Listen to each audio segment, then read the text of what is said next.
اللہم صلی علی محمد وعلی آل محمد کما صلیت علی ابراہیم وعلی آل ابراہیم انک حمید مجید۔ اللہم بارک علی محمد وعلی آل محمد کما بارکت علی ابراہیم وعلی آل ابراہیم انک حمید مجید۔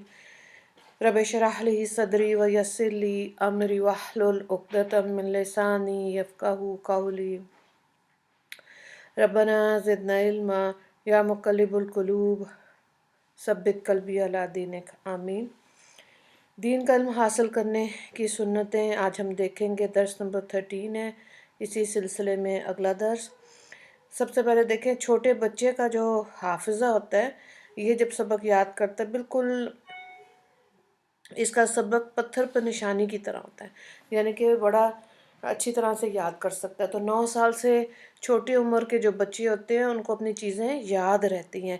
اگر اس عمر سے بچے کو حفظ میں ڈالیں تب بھی وہ جلدی کوشش کر لے گا، لیکن اس کے ساتھ ساتھ باقی دیگر چیزیں بھی دیکھنی ہیں۔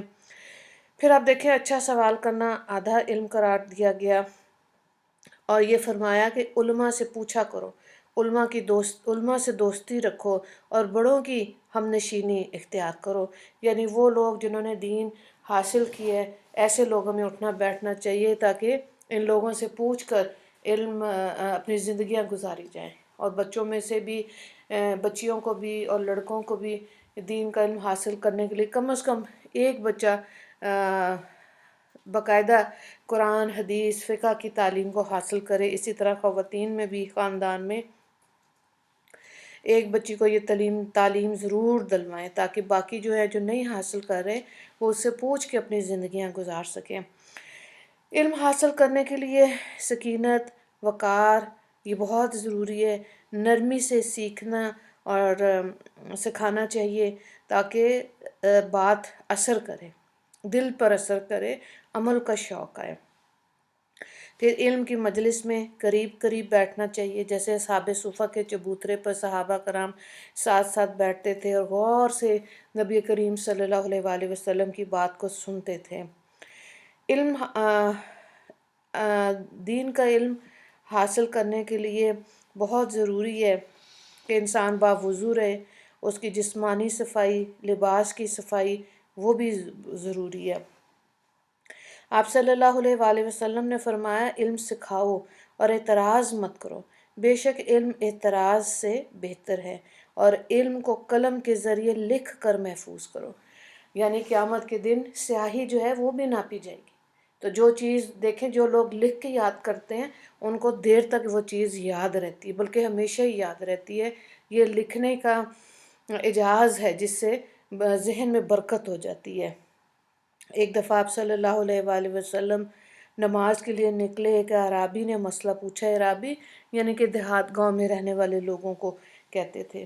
تو اس نے کوئی مسئلہ پوچھا، آپ صلی اللہ علیہ وآلہ وسلم نے فرمایا، یہ فتویٰ پوچھنے کا وقت نہیں ہے، علم کے برتن بنو، یعنی عمل کرو۔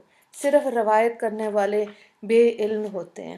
تو کوشش جیسے جیسے انسان سنتا ہے، کوشش کیا کرنی ہے کہ اس پر عمل کرنے کی اللہ سے توفیق مانگے اور پھر کوشش کریں، کیونکہ اللہ نے ہماری کوششوں کو دیکھنا ہے۔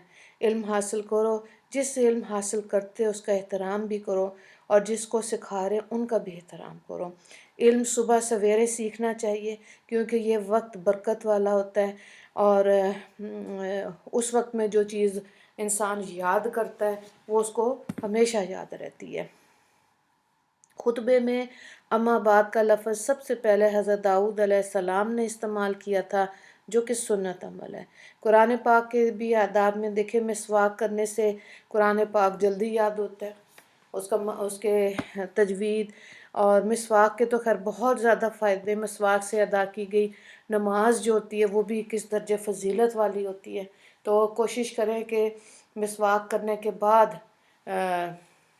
نماز کی ادائیگی، قرآن کی تعلیم کا جو سلسلہ ہوتا ہے، درس بیان، اس کی برکتیں بہت زیادہ، اللہ نے اس اتنی سی ایک ڈنڈی میں شفا رکھی ہوئی ہے۔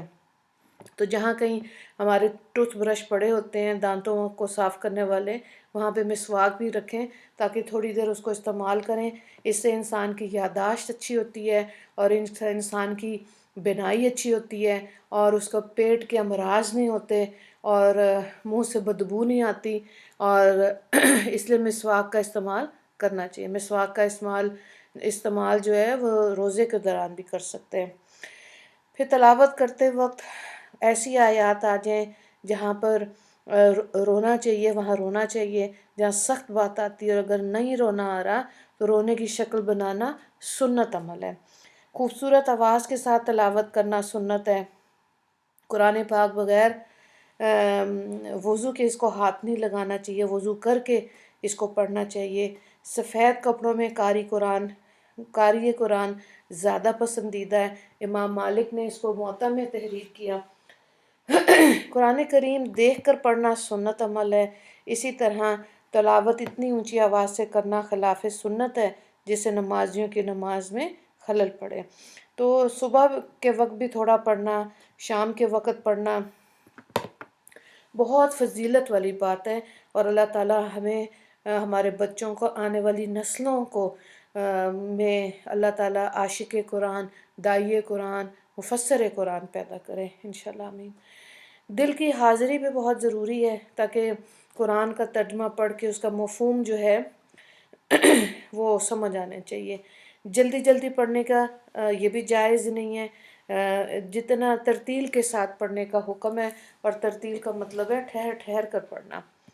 اچھی تلاوت وہ ہے جس سے دل میں خوف خدا پیدا ہو۔ قرآن مجید کو متوجہ ہو کر سننا اور قرآن کو اونچی جگہ پہ رکھنا ضروری ہے۔ اونچی جگہ پہ رکھ کر پڑھیں گے، یعنی کہ انسان کی شرمگاہ سے قرآن پاک اونچا ہونا چاہیے۔ پہلے زمانے میں ریل ہوتی تھی، اب اونچا کشن یا تکیہ رکھ لیں اگر ایسے پڑھنا ہے تو اونچا رکھ کے پھر اس کو پڑھیں، یہ اس کے باادب بانصیب والی بات ہے۔ پھر قرآن پاک کے بعد جب ختم کر لیتے ہیں اس کے بعد دعا کرنا سنت عمل ہے، اور اس کے ساتھ اگر اجتماعی طور پہ پڑھا گیا ہے اس کی بھی دعا کرنا سنت عمل ہے۔ قرآن پاک کو مال کا ذریعہ بنانا خلاف سنت ہے، لیکن یہ ہے کہ اس کا بیچنا جائز ہے، اس کا ہدیہ لے سکتے ہیں۔ استاد کی سختی کو خندہ پیشانی کے ساتھ برداشت کرنا چاہیے، اور خود اعتمادی کی بجائے اللہ پر اعتماد کرنا بہت ضروری ہے۔ اللہ کی ہی عطا کردہ توفیق سے یہ علم حاصل ہو سکتا ہے، کیونکہ اللہ رب العزت نے خود اس کو لکھا ہے۔ اور جب انسان کا دل چاہے کہ وہ اللہ سے بات کرے تو کوشش کرے کہ وہ نماز میں اس کیفیت پہ کرے جب وہ پڑھتا ہے صورتیں، اور وہ اللہ کو حاضر ناظر جان کے نماز پڑھتا ہے۔ ایسے نمازیوں کو نماز کا خوشی اور خضوع مل جاتا ہے، اور وہ لوگ جب اگر انسان کا یہ دل کرے کہ اللہ ہم سے باتیں کرے تو قرآن پڑھے۔ دیکھیں اس میں اللہ تعالیٰ مخاطب ہے، یا ایھا الذین آمنو، اے ایمان والو، یا ایھا الناس، لوگو، قل یا ایھا الکافرون، گو کہ یہ اللہ تعالیٰ نے صرف قرآن پاک میں ایک ہی جگہ کہا، لیکن یہ اللہ رب العزت نے تحریر کیا ہے۔ پھر دیکھیں جو لوگ قرآن پڑھا رہے ان کا بھی عزت اکرام کرنا چاہیے، اور یہ تمام آداب جو ہیں حضرت موسیٰ اور حضرت خضر علیہ السلام سے بھی ثابت ہے، اور نبی کریم صلی اللہ علیہ وآلہ وسلم نے اس کی تعلیم ہمیں دی کہ جب قرآن پڑھے تو متوجہ ہو کر سنا کرو تاکہ سمجھ آئے، اس اثر آئے، اور انسان قرآن کی تعلیمات پر عمل کرنے والا بن جائے انشاءاللہ۔ اللہ تعالیٰ ہم سب کو اس کی توفیق عطا فرمائے۔ اللہ ہمیں سنت اور بدعت کا فرق سمجھا دے اور ہمارے لیے صراط مستقیم آسان فرما دے۔ وآخر دعوانا ان الحمد للہ رب العالمین۔ اللہم اغفر لی مسلمین والمسلمات والمؤمنین والمؤمنات۔ السلام علیکم ورحمۃ اللہ وبرکاتہ۔